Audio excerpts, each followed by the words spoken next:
Nous sommes le 30 juillet 2024, cher peuple d'Afrique, comme d'habitude, recevez nos salutations.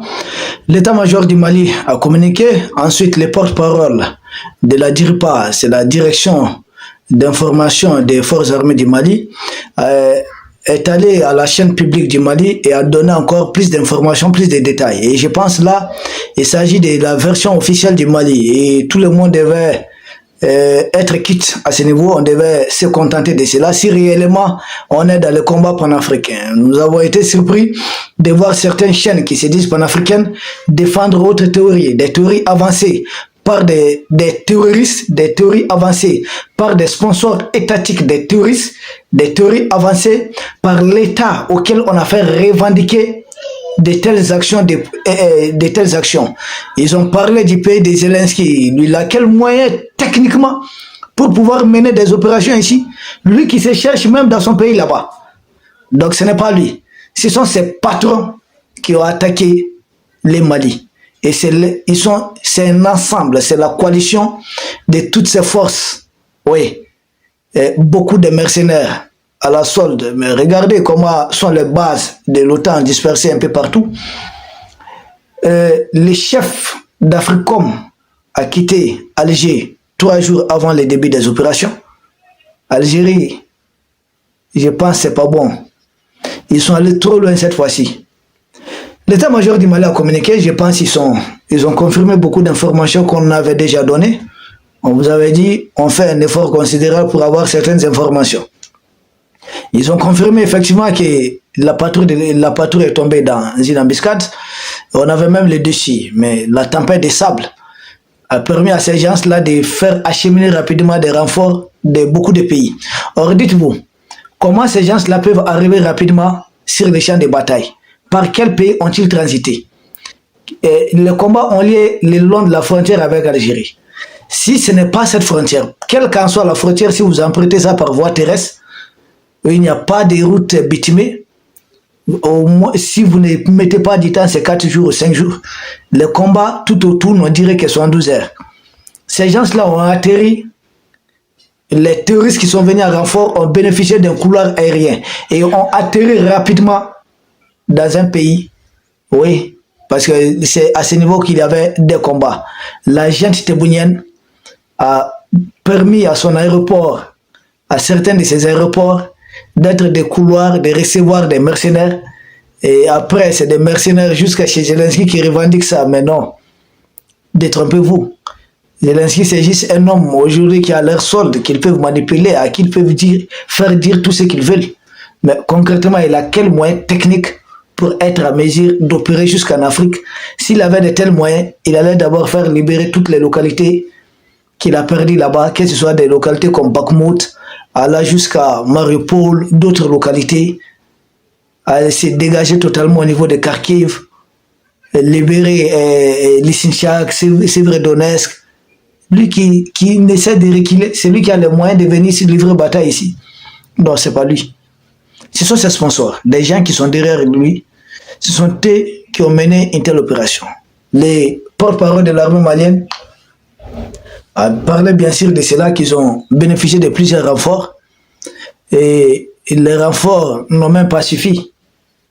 Et ils ont encore acheminé d'autres renforts venant encore d'autres contrées. Mais ce que nous devons préciser dans la sortie, dans le communiqué du Mali, il faudrait saluer la mémoire de tous nos martyrs. Nous nous sommes battus à 1 contre 10, parce qu'il faudrait voir, d'après nos informations, les gens là avaient tout au plus 250 véhicules blindés et pick-up, contre simplement 21 de notre côté. C'est une embuscade, tandis par des gens qui étaient très bien renseignés. 21 véhicules contre plus de 250 véhicules. Il faudrait saluer la bravoure des militaires maliens. 1 contre 10. Nous sommes battus jusqu'à ce que les renforts arrivent pour dégager des hommes qui étaient déjà tombés en embuscade. C'est ce qu'on avait dit. Chers peuples d'Afrique, recevez nos salutations. La première question qu'il faudrait se poser maintenant, est-ce que cette opération aurait été possible sans la collaboration accrue de la junte de Tebboune? La réponse, c'est non. Son pays a servi de base arrière. C'est là-bas que tous les blessés ont été évacués. Plus de 80 corps de ces gens-là ont été enterrés de l'autre côté de la frontière. L'hôpital de Tamara 7 est rempli de blessés de guerre, des terroristes et des mercenaires. Parce que d'après nos informations, 2/3 des mercenaires, des impérialistes, de tous leurs groupes privés qui étaient au combat, ont perdu la vie. Oui, 2/3 ont perdu la vie. Et entre eux, là-bas, ça chauffe. Ils ne s'attendaient pas à ça. Comment? Rien que 20 véhicules, 21 véhicules puissent tenir tête à 250 véhicules et à faire jusqu'à plus de centaines de victimes de l'autre côté. Et ils ont perdu beaucoup de matériel, même plus que nous. Mais l'agent Tebbounian, elle a oublié l'histoire. Le Mali a utilisé son territoire pour aider l'Algérie à être indépendante. C'est de fait. Le Mali a utilisé ses fils pour se battre pour l'Algérie. Nous avons utilisé nos moyens financiers pour que l'Algérie soit indépendante. Au même moment, il y avait d'autres pays africains qui se battaient aux côtés de la France. Aujourd'hui, l'Algérie s'allie à tous ces pays pour vouloir déstabiliser le même Mali. L'ancien président algérien, Bouteflika, il était ici au Mali. Mais quand Alger sortait de sa guerre en 70, épuisé, Alger s'est retrouvé nez à nez avec le Maroc. Et le Maroc était très puissant. Beaucoup de chefs d'État ont échoué à arracher un accord une trêve, voire un accord de paix. Quel est le président qui a arraché cet accord de paix? C'est encore le président Modibo Keïta qui avait compris que l'Algérie était essoufflée et que c'est deux pays d'Afrique qui ne devaient pas se battre. On appelle ça les accords de Bamako. Et depuis cet accord, tout est, en tout cas à ce niveau, c'est calme. Le Maroc n'est pas allé récupérer son territoire resté de l'autre côté. Alger doit ça au Mali au moins. Oui, parce que et le roi du Maroc et à l'époque le président algérien avait d'immense respect pour le président Modibo Keïta, qui était totalement dévoué à l'Afrique aux côtés de Kwame Nkrumah, de Sékou Touré, de Patrice Lumumba, Sylvianis Olympio, auquel les Occidentaux ont fait assassiner comme Lumumba, comme ils vont faire sauter Modibo lui-même. Mais Alger doit se souvenir de tout ça. Au lieu de mettre en avant certaines questions, des questions qui n'ont rien à voir. Nous savons qu'au nord du Mali, vous n'allez trouver ça sur aucun site des impérialistes, que le bassin de Taoudeni est sans doute l'une des plus grosses réserves de pétrole en Afrique. Et c'est à ce niveau, c'est tout autour de cela que le combat a lieu. Nous avons compris. Ces gens-là, les combats sont liés directement à la frontière. Et il s'agit des terroristes. Alger a fait quoi? Quel a été son rôle?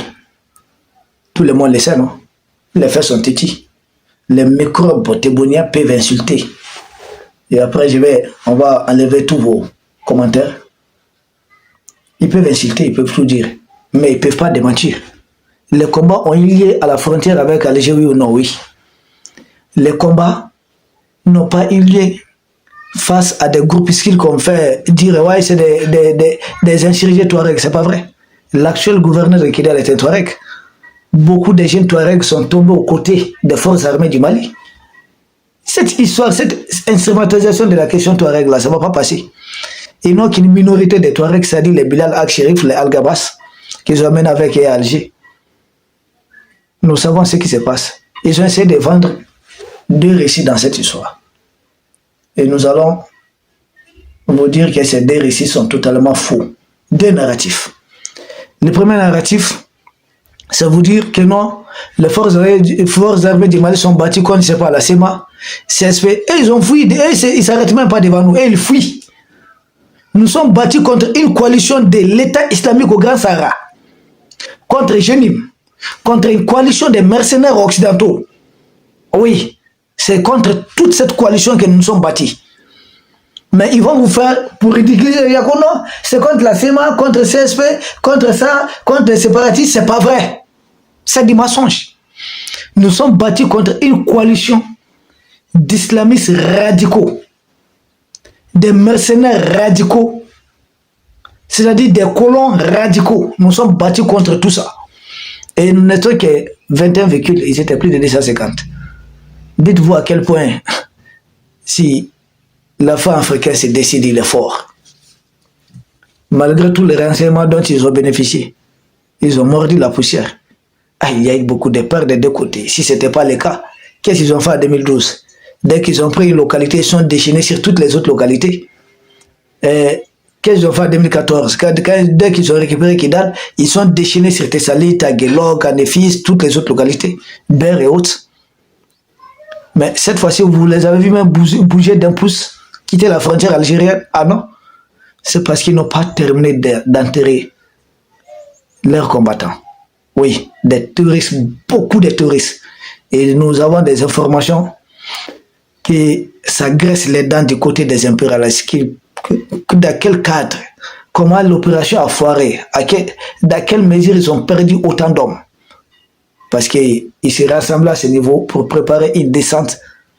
Vous savez, les terroristes avaient annoncé, non? Des attaques. Et juste après la fête de Tabaski.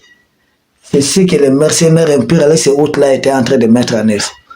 Et cette patrouille-là a révélé ça au grand jour. Quelque chose de malheur, quelque chose de bon. Nous prions pour le repos des martyrs. Prompt rétablissement aux blessés. C'est le premier narratif qu'ils ont vendu et c'est faux. Le deuxième narratif qu'ils ont vendu, ils font revendiquer ça par les agents de renseignement de Zelensky, que ce sont eux qui ont participé à l'opération. C'est faux. Zelensky n'a même pas les moyens de protéger son propre pays. Lui n'a même pas les moyens. Lui-même, s'il sort là, il est caché. Zelensky ne peut rien dans ça. Ça va au-delà de Zelensky. Ce sont ses patrons qui ont mené cette opération. Mais ils ont mordu la poussière. Ils ont mené cette opération et ils savent ce qui s'est passé. On veut faire porter le chapeau à M. Zelensky, qui manque d'hommes, qui fait recruter des jeunes de 25 ans, des forces, enrôlement de forces dans son pays, qui n'a même pas d'armes, même des munitions, simples munitions. Il faut l'aide impérialiste. Il a quoi, lui? Il supplie de payer un pays des munitions pour se battre. Lui, il a quel moyen jusqu'à venir se battre jusqu'en Afrique, à des milliers de kilomètres? Quelqu'un qui ne parvient même pas à nettoyer devant sa porte. Comment va-t-il aller nettoyer devant la porte de celui qui est encore beaucoup plus fort et très éloigné? C'est faux. C'est comme des épurations ponctuelles leur agression qu'ils faisaient contre la Russie. Et depuis que Poutine a décidé de donner des armes à certains pays, aider certains pays, collaborer avec certains pays, tels la Corée du Nord, Vietnam et autres, ils ont changé de logiciel. Donc c'est faux, ils mentent sur les messieurs. Parce que c'est, comment on dit, c'est quelqu'un à qui ils peuvent tout faire avaler. Et lui, il leur appartient, c'est leur homme. Ils l'ont mis pour ça. Et lui, il joue juste ce rôle. Vous savez, c'est un grand comédien. C'est un comédien, c'est un acteur. Donc lui ne fait que jouer un rôle. C'est-à-dire qu'il ne maîtrise rien dedans. Et il ne sait même pas à quoi il expose son pays. Parce que comment un pays qui dit être envahi appelle le monde entier à sanctionner ce qu'il appelle pays agresseur, dit ouvertement avoir soutenu des groupes terroristes contre notre pays souverain pour se battre, ôter la vie à des militaires de notre pays qui n'a rien à voir avec son pays là-bas. À quoi il s'expose? Il pense aujourd'hui seulement que les questions vont se régler. Mais même 100 ans après, les enfants maliens ont enregistré ça. Après cette génération, notre génération, après d'autres générations, les Maliens retiennent que Zelensky a dit que ces militaires étaient venus agresser des Maliens jusqu'au Mali. Et le jour que l'Afrique deviendra la première puissance mondiale et qu'ils sont réellement faibles, les Maliens seraient qui devient une grande puissance. Va-t-il dire la même chose? Ou pense-t-il que les choses vont rester ainsi? Non. Je pense qu'ils ont fait une très mauvaise communication, mais c'est vrai. Vous savez, depuis longtemps, les Maliens accusent la junte macronienne d'être derrière les touristes. Voici des preuves. C'est Macron qui dit bec et ongle soutenir ces gens et même être prêt à envoyer des troupes se battre à leur côté. Et ce sont eux qui disent revendiquer ça. Donc comprenez, les a tout fait. C'est facile. Ils veulent endormir les Africains. Mais derrière ça, il y a une leçon qu'il faudrait tirer. C'est quoi la leçon? Un général français, François Lecointre, avait annoncé la recolonisation de l'Afrique s'il le faut. Ce général a été accueilli chez Patrice Talon. Il a vraiment parlé de la recolonisation de l'Afrique. Il a été accueilli chez Patrice Talon. Il a parlé de 10 ou 15 ans. C'était pour endormir les Africains. C'est maintenant qu'ils sont à l'œuvre. Ils veulent recoloniser l'Afrique. Et leur coalition là, c'est tout l'ensemble du monde impérialiste. Nous sommes battus contre eux tous. Ils veulent recoloniser l'Afrique. Pour le moment, les pays de l'Est sont des verrous. Les autres pays africains qui dorment là, qui disent oh, c'est parce que les pays de l'Est sont alliés à Poutine, sont... Continuez de dormir. Les bases qui sont en train d'implanter chez vous là, vous pensez c'est pour vous faire des bisous, des câlins? Continuez de dormir. Ils avaient des bases ici chez nous. Depuis que nous avons dit c'est bon, nous avons compris vos bases là contribuent à nous déstabiliser d'abord. Et là, ils nous combattaient déjà avec leurs bases. Ils ont accéléré les choses. Mais on les a chassés. S'ils n'étaient pas partis, nous on n'allait jamais récupérer la localité de Ber. Ceux qui disaient ah, on avait un accord avec les fameux Touaregs qui inscrivaient, c'est pas vrai, c'est pas une question Touareg. Cet accord-là était tombé à l'eau. Cet accord, c'était un accord de partition. C'était même l'armistice. Depuis, on a mis fin à cet accord. Les Maliens ont récupéré Ber, Moura, Sourolo, Tessalit, Aguelok, Anefis, Inarafarak, toutes ces localités. C'est-à-dire qu'on ne peut même pas citer toutes ces localités. Mais quand tous ces mondes-là étaient ici, là, on avait le contrôle sur aucune de ces localités. Mais depuis qu'ils ont été chassés là, nous contrôlons à nouveau toutes ces localités. Donc leur expulsion a été bénéfique. Chers peuples d'Afrique, les chefs d'état-major, après les deux narratifs du Mali, a laissé entendre dans une interview, pardon, j'ai dit les chefs d'état-major, le porte-parole de l'armée malienne, le colonel Dambélé, a laissé entendre que les opérations sont en cours. N'oubliez pas que Yad Galé a perdu deux de ses frères dans le combat. Ah, c'était chaud. Ils ont perdu beaucoup d'hommes, beaucoup de hauts cadres de ces groupes ont perdu la vie. Ils ont été utilisés comme chair à canon par des mercenaires. Malgré cela, 2/3 des mercenaires tombés. Oui. Et les opérations se poursuivent à Tinzan. Non seulement c'est dégagé de l'embuscade, mais les opérations se poursuivent. Même hier soir, autour de 2 h du matin, quelques chefs terroristes et mercenaires ont été éliminés. Les vecteurs aériens du Mali, et c'est dit dans le communiqué du Mali que la zone est sous surveillance, que la zone est très bien surveillée, que l'état-major du Mali est en train de suivre la situation de très près. Ah oui. Ils ont laissé attendre qu'il y aurait un deuxième round. Ils n'ont pas besoin de le dire, nous le savons. Nous nous préparons à cela, il y aurait un deuxième round. Oui, la frontière avec la junte tébonienne doit être nettoyée. Ça, c'est ce qu'il faudrait retenir. Chers peuples d'Afrique, nous avons été surpris de voir certains médias africains relayer les mêmes narratifs des impérialistes. Ça dit non, on s'est battu contre les séparatistes Touaregs, c'est pas vrai. On s'est battu contre une large coalition de groupes terroristes. Parce qu'ils ne veulent pas qu'on les traite d'apologie au terrorisme. On s'est battu contre eux. Et quand on dit séparatiste là, en Occident là, ça peut exister. Que quelqu'un prenne des armes parce que je vais la Corse ou bien la Bretagne. Et puis on se bat. Mais ils vont les appeler des terroristes. Le groupe État là qui sévissait en Espagne, ils les appelaient comment? Des terroristes, non? Mais ils voulaient juste l'indépendance. Mais pourquoi quand c'est en Afrique, il faut les appeler rebelles? Et j'ai même vu une chaîne encore, ah là là. Mais ces journalistes-là, comment ils s'appellent? Guillaume, tiens, frère, arrête avec ça. Quelle différence il fait entre rebelles et terroristes? Est-ce en France, quand des hommes prennent des armes, ils veulent morceler la France, diviser les pays, la France va les appeler des rebelles? Mais c'est des terroristes. Tout homme qui prend des armes contre son État. Chez vous là-bas au Togo, si des hommes font ça, ils prennent des armes, ils veulent diviser le Togo en deux, vous allez les appeler des rebelles? Mais c'est des terroristes, là, arrêtez avec ça. C'est des terroristes. Mais attendez, sortez, arrêtez avec vos jeux de mots.